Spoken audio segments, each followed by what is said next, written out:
សួស្តីអ្នកនរគ្នាជួបជាមួយនឹងខ្ញុំម្ដងទៀតហើយជាមួយនឹងវីដេអូថ្មីថ្ងៃនេះខ្ញុំមានវីដេអូថ្មីមួយទៀតហើយដែលចែកជូនអ្នកទាំងអស់គ្នាទស្សនាលេងទូកជាការកំសាន្តហើយនេះគឺជា SCP-6004 គឺជាសត្វពស់ឥណ្ឌូនូដែលមានអាយុយ៉ាងហោចណាស់60000ឆ្នាំប្រវែងរបស់វាតូចបំផុតមានប្រវែង 0.2 គីឡូម៉ែត្រឬ200ម៉ែត្រហើយវាអាចលូតលាស់រហូតទៅដល់ប្រវែង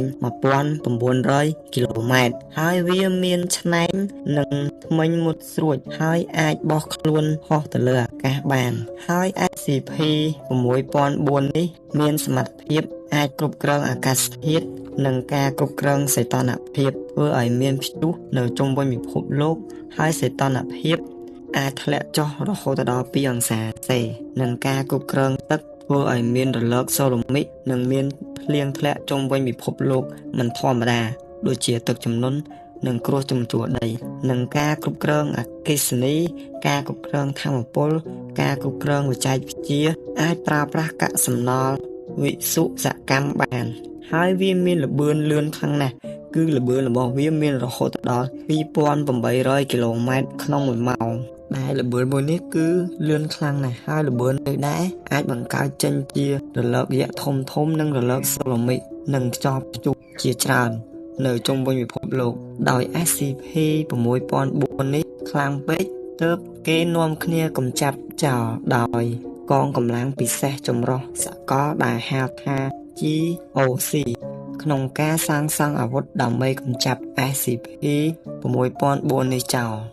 ដោយអាវុធមួយនេះគេធ្វើឲ្យរួចក៏បញ្ជូនទៅលើអាកាសហើយកំណត់គោលដៅរបស់ SCP-6004 នឹងបាញ់នៅពេលនោះដែរក៏បាញ់ត្រូវ SCP-6004 SCP-6004 ក៏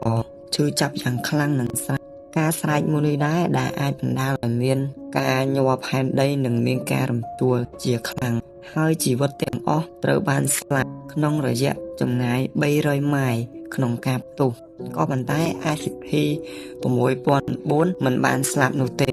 នៅពេលនោះដែរក៏បានងើបឡើងហើយ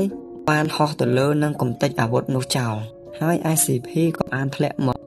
លើដីវិញតាំងពីពេលនោះមកគឺ SCP-6004 ក៏បាត់រហូតហើយគេជឿថា SCP-6004 គឺកំពុងតែរស់នៅ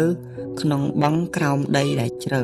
ដែលវាកំពុងតែសន្ងំដេកហើយវីដេអូយើងក៏ដល់ទីបញ្ចប់បើសិនជាពេញចិត្តនៅវីដេអូមួយនេះសូមជួយចុច Subscribe like ម្នាក់មួយផងបាយជួបគ្នានៅវីដេអូក្រោយទៀត